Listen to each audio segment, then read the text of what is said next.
The racial composition of the prison population in the United States is very different from the population at large. If people are worried about inequality in America today, I think this deserves more attention in the discussion. Racial inequality in the criminal justice system gets ignored because it doesn't affect most people. In 2010, over 1.6 million people were in state and federal prisons within the United States. So 497 out of every 100,000 Americans were in jail. About half of 1%. Less than 1%. That doesn't seem very large, but when you separate that population by race, you recognize that the personal effects of the criminal justice system are very unequally shared throughout our society.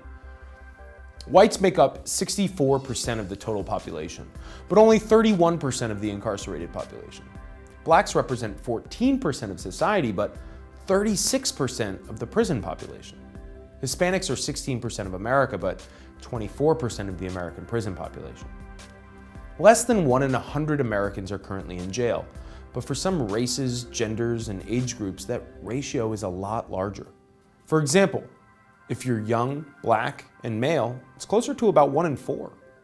That means you'd have a higher probability of going to jail than of getting married or going to college. These results are unequal and problematic as poor black communities lack so many of their members. But what can be done?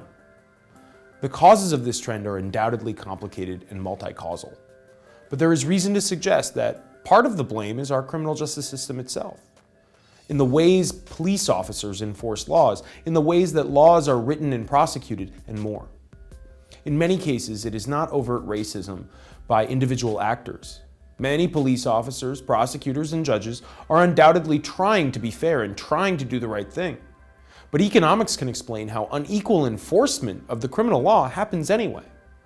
This is because the political and bureaucratic structure of the criminal justice system creates perverse incentives. The formal laws surrounding drug prohibition, for example, are written as if to be colorblind.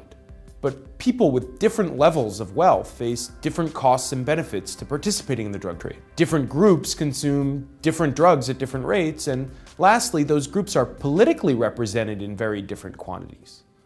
Thus, they are arrested and incarcerated at very different rates.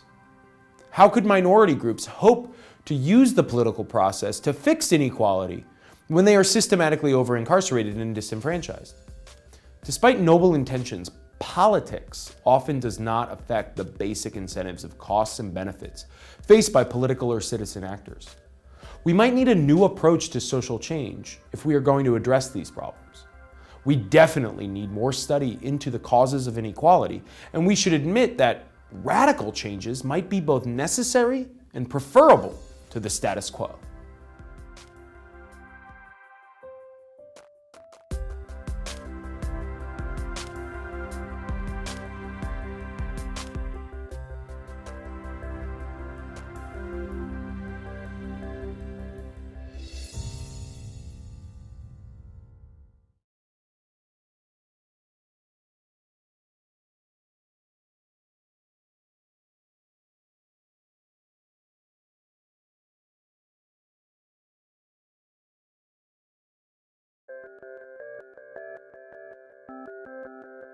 The United States houses more human beings in prisons than any other country in the world.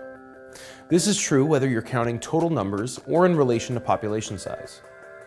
This wasn't always the case. The number of prisoners in the US began to rise dramatically in the 1970s. So what changed in America compared to other countries? While there are several competing theories, a look at the data reveals that a significant part of the prison growth in the last 40 years has been driven by the war on drugs. Here's the data. By 1980, there were over 315,000 prisoners in state and federal facilities. 57% were violent offenders, 30% were property violators such as thieves or those convicted of fraud. 5.5% of inmates were in for public order and other miscellaneous offenses. And the remaining 7.5% were non-violent drug law violators. 10 years later, the drug war had grown, and the total American prison population had more than doubled to over 740,000 inmates. The proportion of offenders in each type of crime had also changed dramatically. The most growth occurred in the non-violent drug offender population, which grew to a significant 24%. And this last statistic actually understates the influence of the drug war on prison populations. Many studies have shown that drug prohibition causes violent crime by leading to the formation of gangs and cartels. And thus it is safe to say that the number of violent criminals under prohibition is higher than it would otherwise be. From 1990 to 2000, the drug-driven population growth continued. By 2000, the total prison population had almost doubled again to over 1.3 million inmates. And by 2010, the prison population was up to 1.6 million people. The growth has started to settle and even decline in recent years, but the proportions of offenses are retaining their post-1990 levels. America's unique methods of enforcing drug prohibition seem to parallel its unique prison population. And one has to ask, is our country really better off with so many nonviolent drug offenders behind bars? Are drug users likely to be cured from addiction by being locked up? Has locking up dealers and users lessened the demand for drugs? Certainly, the effects on overall usage could not be called a success.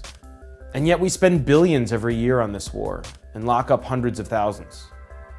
Surely, there must be a less costly approach to addressing drug use in America.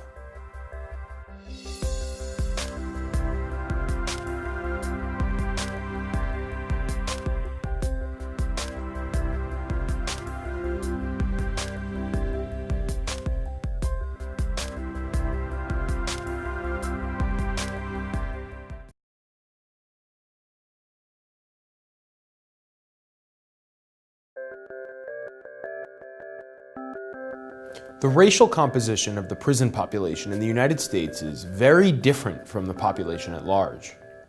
If people are worried about inequality in America today, I think this deserves more attention in the discussion. Racial inequality in the criminal justice system gets ignored because it doesn't affect most people. In 2010, over 1.6 million people were in state and federal prisons within the United States. So 497 out of every 100,000 Americans were in jail. About half of 1%.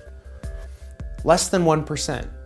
That doesn't seem very large, but when you separate that population by race, you recognize that the personal effects of the criminal justice system are very unequally shared throughout our society. Whites make up 64% of the total population, but only 31% of the incarcerated population. Blacks represent 14% of society, but 36% of the prison population. Hispanics are 16% of America, but 24% of the American prison population.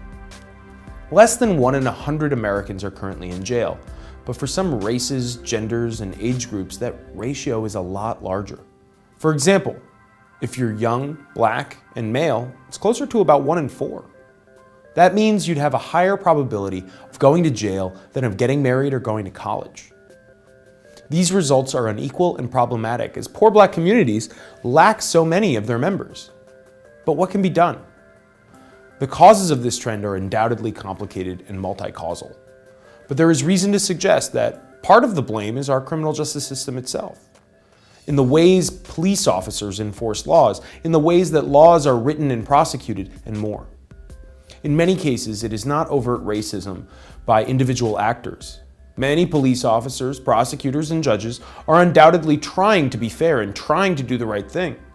But economics can explain how unequal enforcement of the criminal law happens anyway. This is because the political and bureaucratic structure of the criminal justice system creates perverse incentives. The formal laws surrounding drug prohibition, for example, are written as if to be colorblind. But people with different levels of wealth face different costs and benefits to participating in the drug trade. Different groups consume different drugs at different rates, and lastly, those groups are politically represented in very different quantities. Thus, they are arrested and incarcerated at very different rates.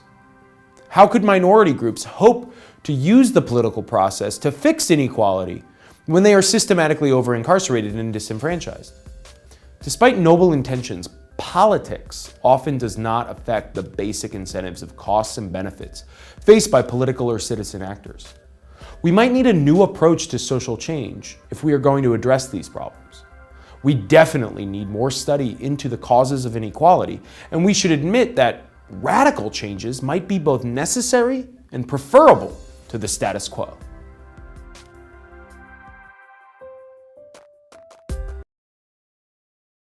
My name is Martia Cooper, and the title of this piece is called My World. My eyes, mere pupils in a class of mass destruction. The visions of a tormented soul finally become clear, because here, guns have conversations with bodies who never got the chance to speak. They ricochet through my body, creating killer symphonies. The blood strings like harps and violins down my skin, and the bullets become percussions as they rip through my flesh, remixing the beat of my heart. And the screams intensify just like the horns do, making my ears cry at the sound of this heart-wrenching orchestra. And I raise my hand, signaling the end of the performance, and that last note still echoes within the heart of the streets. And the pounding, a fist to head, I try to make the song end, but it doesn't. I'm seeing children leading lives that follow the repetitions of history, ultimately leading to the grave, all because they're enraged and seeking revenge. But on who is the real question, because it's certainly not the ones that they claim to be aiming at. The idea of structural and institutionalized racism. Reality. Only a sense of tallying up bodies quicker than Afghanistan could the community and the regular heartbeat of frustration, frustrated at the fact that they are always in lack. Lacking a proper education, school to prison pipeline, lacking necessary resources, low funding for CPS schools, lacking the fundamentals to outsmart the ones who thought they were smart enough to create a society to still be able to oppress people of color without anyone realizing. But this time, instead of marching and protesting, we simply march to the cemetery to cry cries that shake the very earth, but it has yet to crumble. I thought the days of Jim Crow were long gone, but obviously I was wrong, because the youth would rather sit in no baseless statements, not able to tell that they were affirmations of the thoughts that were created in order to keep enslaving the youth of our black nation. We do not realize that we are being hypnotized while being anesthetized by the stereotypes we constantly choose to live up to. Being baptized in the blood of our sisters and brothers only to come back up as murderers before the trigger was ever pulled, to be written off the moment we sacrificed our mind, because here, the school and the prison are intertwined. And I realize, see, in my world, dreams become nightmares, and nightmares become the reality, and the reality is everyone sits and does nothing, because to them, this is considered normal. Thank you.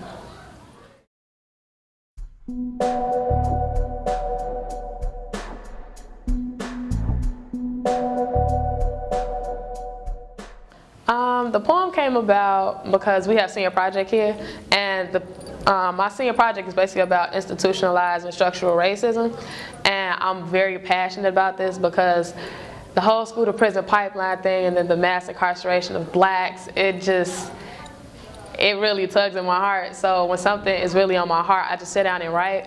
What is this poem about, if we were to just break it up, and how does it relate to the school to prison pipeline? Okay.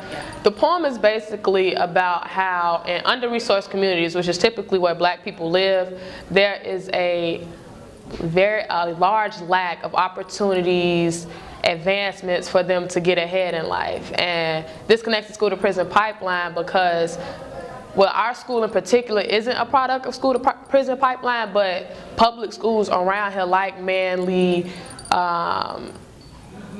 Marshall, they're all products of school to prison pipeline, because when you come to school, you don't really feel like a student. You come in, get frisked, got to take off all the metal, earrings, belts, rings, all of that, and it's like, how do you expect me to come to school? You treat me basically like a dog, and then you want me to excel, forgetting everything that I have to go through just to get to school and what it's like when I get out of school. So it's like I wanted to voice that opinion of, because they don't hear us, they don't think our opinion matters, so I wrote it in a way that they have to sit down and listen to what we go through.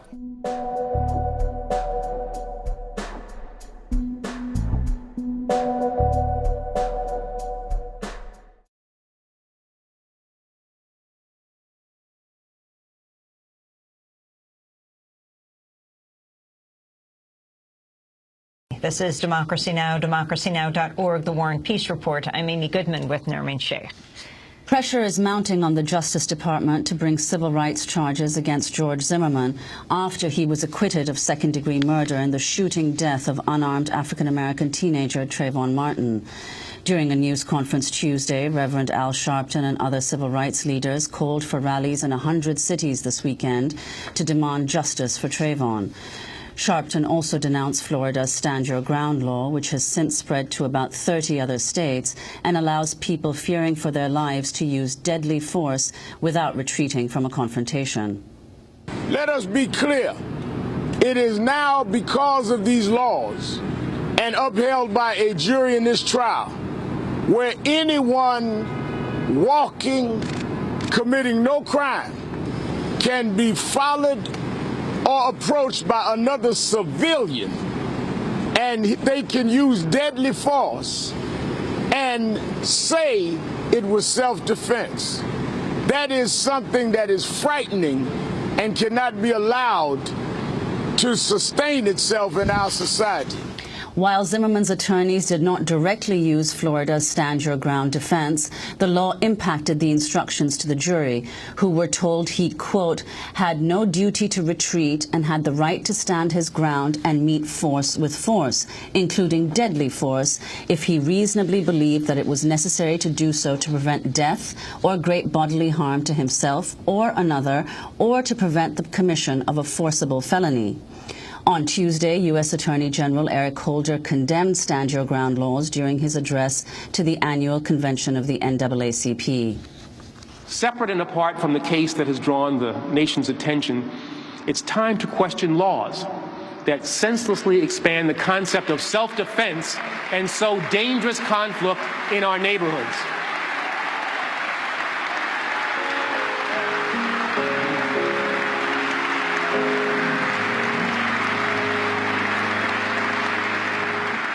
These laws try to fix something that was never broken. There has always been a legal defense for using deadly force if, and the if is important, if no safe retreat is available. But we must examine laws that take this further by eliminating the common sense and age-old requirement that people who feel threatened have a duty to retreat outside their home if they can do so safely. By allowing and perhaps encouraging violent situations to escalate in public, such laws undermine public safety. The list of resulting tragedies is long and unfortunately has victimized too many who are innocent. It is our collective obligation. We must stand our ground to ensure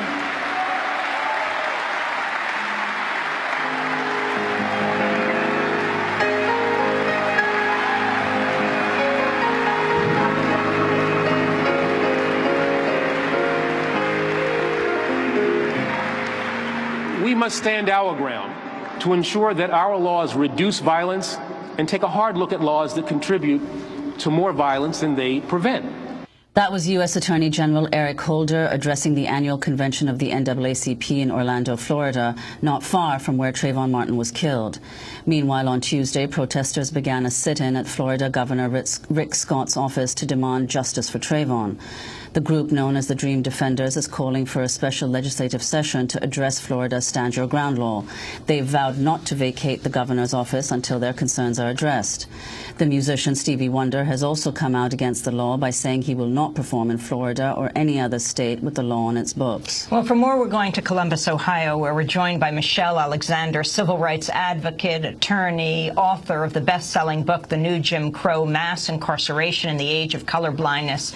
Michelle Alexander recently wrote, it's the Zimmerman mindset that must be found guilty, far more than the man himself. It's a mindset that views black men and boys as nothing but a threat, good for nothing, up to no good, no matter who they are or what they're doing. It's the Zimmerman mindset that's birthed a penal system unprecedented in world history and relegated millions to a permanent undercaste. Michelle Alexander, welcome back to Democracy Now! Let's look at the big picture here. Well, I think it's clear that George Zimmerman not only killed an innocent man, but that Trayvon Martin would be alive today if he had been born white.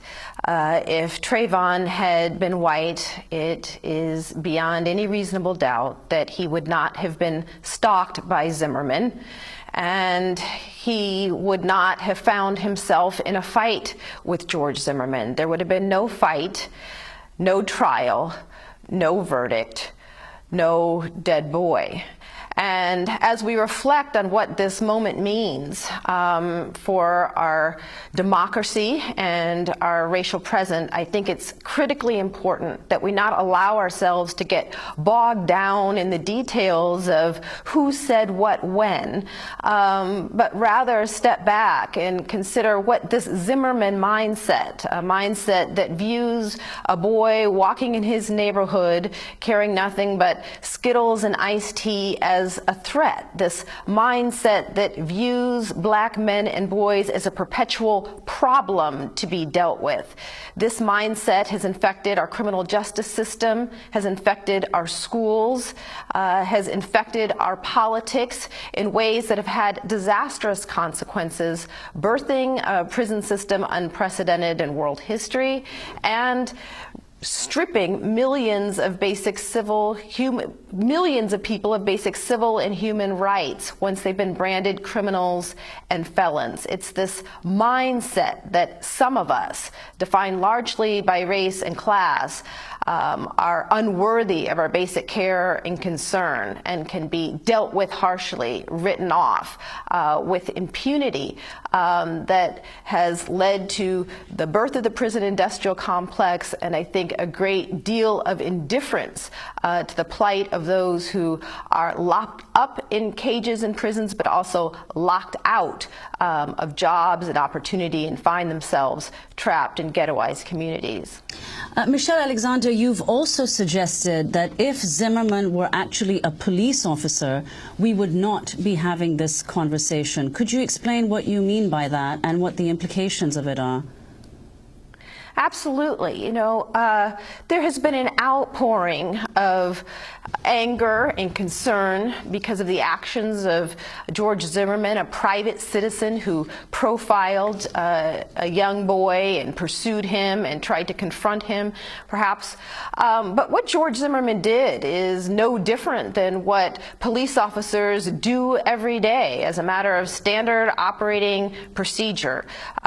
We have tolerated this kind of police profiling and the stopping and frisking of young black and brown men. We have tolerated this kind of conduct for years and years, recognizing that it violates basic civil rights, but allowing it to go on. You know, the reality is that, you know, it is a crime for a private person to go up to another private person armed with, you know, a loaded weapon and confront them, stalk them, perhaps search all over their body to see what they may have on them. That is a crime. It's an assault with a deadly weapon, aggravated battery or aggravated assault. But when a police officer does precisely the same thing, it's called stop and frisk. And, you know, as we know, stop and frisk policies are routine nationwide. In New York City alone, more than 600,000 people are stopped and frisked every year, overwhelmingly black and brown men, and nearly all are found to be innocent of any crime or infraction and are harassed simply because they seem out of place, seem like they're up to no good. The same kinds of stereotypes and hunches that George Zimmerman used when deciding that, you know, Trayvon Martin seemed like a threat in his neighborhood, you know, law enforcement officers employ all the time. I believe that Trayvon Martin's life might well have been spared if many of us who care about racial justice had raised our voices much, much sooner and much, much more loudly about the routine stereotyping and profiling of young black men and boys. It is because we have tolerated these practices for so long that George Zimmerman felt emboldened, I believe, to act on a discriminatory mindset that night. I wanted to ask you about this case of Marissa Alexander. She's the 31-year-old African-American mother of 3 who was sentenced to 20 years in prison for firing what she maintains was a warning shot at her abusive husband. She has insisted she was defending herself when she fired the gun into a wall near her husband. Alexander had turned down a plea bargain that would have seen her jailed for something like 3 years. She attempted to use Florida's Stand Your Ground law in her defense, but in March 2012, the jury convicted her after only 12 minutes of deliberation, and she was sentenced to 20 years behind bars under a Florida law known as 1020 life that carries a mandatory minimum for certain gun crimes, regardless of the circumstance. This was an Angela Corey prosecution, the special prosecutor in the Trayvon Martin case, who ultimately brought the charge of second-degree murder against George Zimmerman. Michelle Alexander, can you talk about this Florida law and the issue of mandatory minimums in general?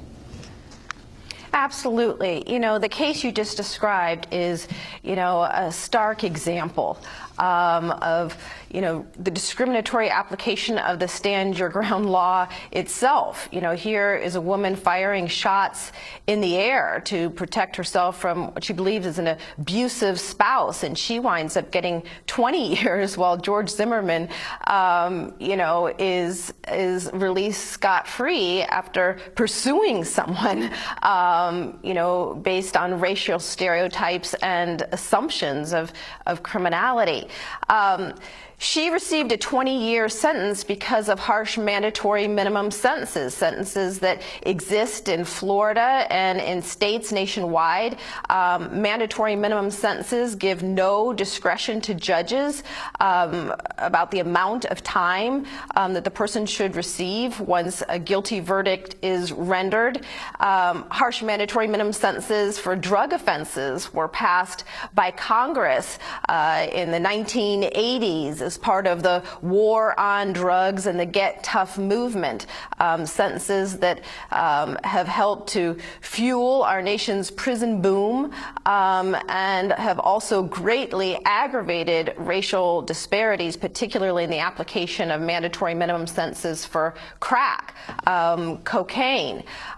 It is the Zimmerman mindset, the mindset that some people viewed largely by race and class, are a problem that must be dealt with harshly and just locked up and, you know, the key thrown away, that has helped to, you know, drive the adoption of many of these mandatory minimum sentence laws. And if we are serious about ending the Zimmerman mindset, we must be committed to much more than ending vigilante justice. We must be committed to repealing all of the mandatory minimum sentence laws that reflect that kind of Zimmerman mindset, the mentality that some people can simply be disposed of, are a problem, not people who have problems, but who are the embodiment of problem that can be treated like mere throwaways. And I just wanted to correct, her name is Marissa Alexander, the woman who was sentenced to 20 years in jail for shooting a gun.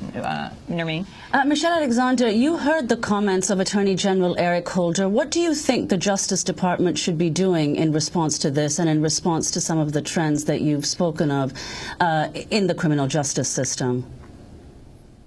Well, with respect to the George Zimmerman case, I think they are right to continue their investigation into whether federal civil rights charges can be brought against George Zimmerman. I think it's highly unlikely that the Justice Department will actually file suit against George Zimmerman, but I'm encouraged that they're actually continuing the investigation. But simply investigating this one case does not even begin to scratch the surface of what must be done. Although Attorney General Eric Holder does not have the authority to repeal mandatory minimum sentences and undo the legislation that has help to create the prison industrial complex.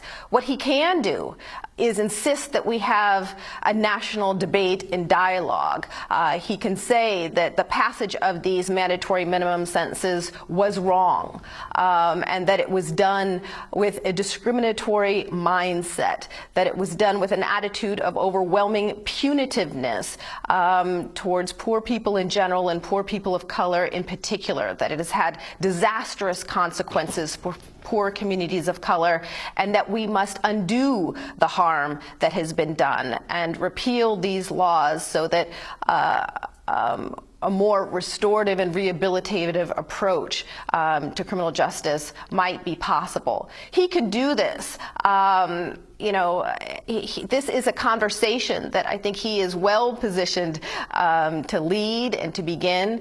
But as we've seen with, President Obama's administration, although, both the president and Attorney General Holder often say they want to encourage frank dialogues about race, we've seen relatively little in terms of, actual initiative and leadership shown around issues of racial justice.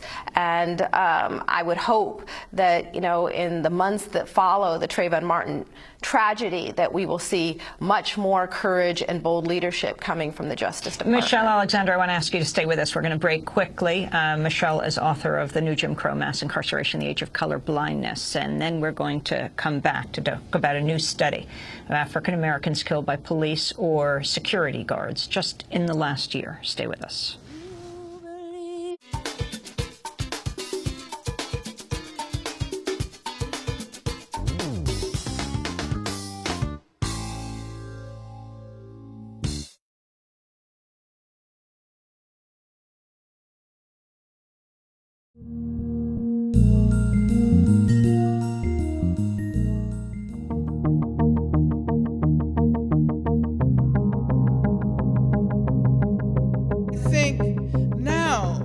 Whenever we manage to really break down the walls and forge a world beyond the bars, that world will certainly benefit from the fervor for social justice that many former prisoners will bring into that world.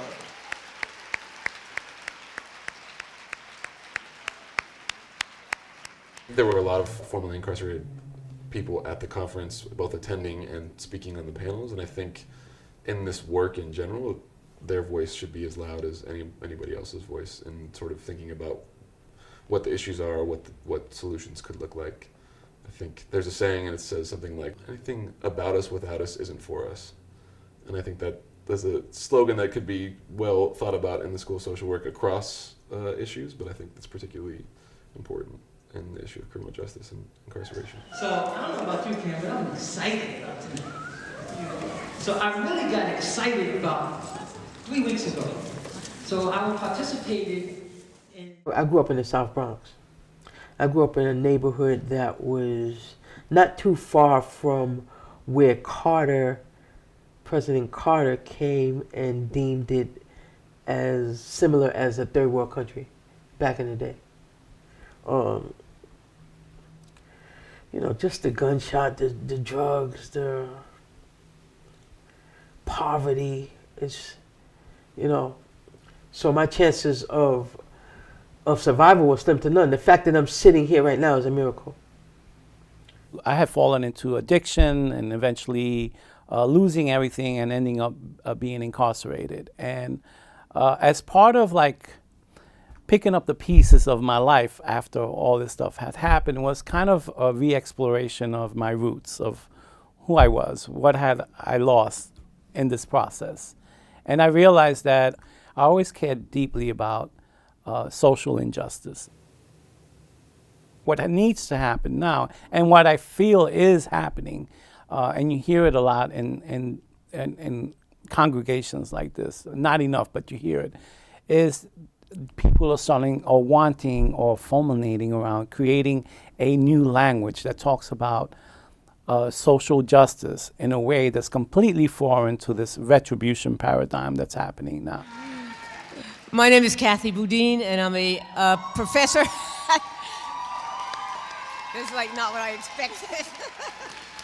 I was lucky enough to have Kathy Boudin as a professor for a module this semester in my Human Behavior in the Social Environment course. And she really put a human face on this issue, as well as very poetically and very beautifully, I think, rendering some of these large statistics into something, I won't say manageable, but kind of, I was forced to grapple with these statistics in a way that I didn't feel that I had to before.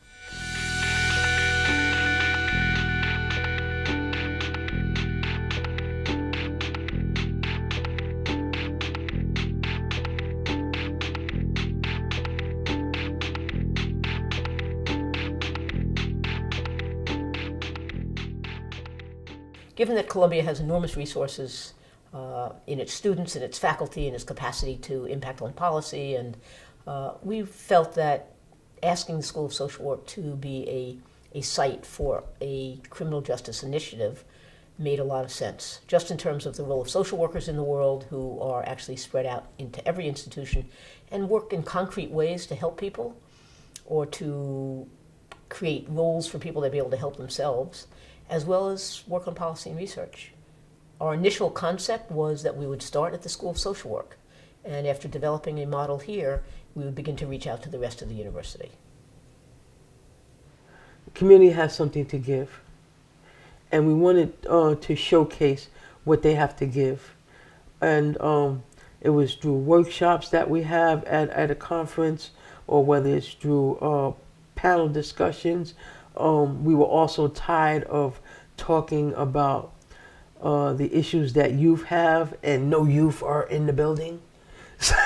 So we decided to put youth on a panel and let them write their own life narrative, you know, which was really powerful.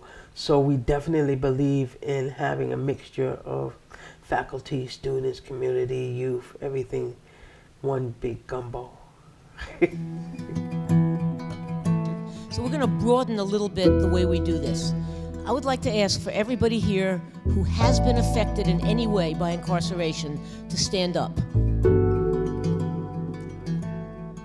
Now I would like to add for everybody else to stand up, for all of you to stand up who at this point will make a commitment to say, I am going to change. I am going to change the system of mass incarceration in different ways so that human dignity is at the heart of it, so that resources go into the communities that need those resources, and so that people get a second chance.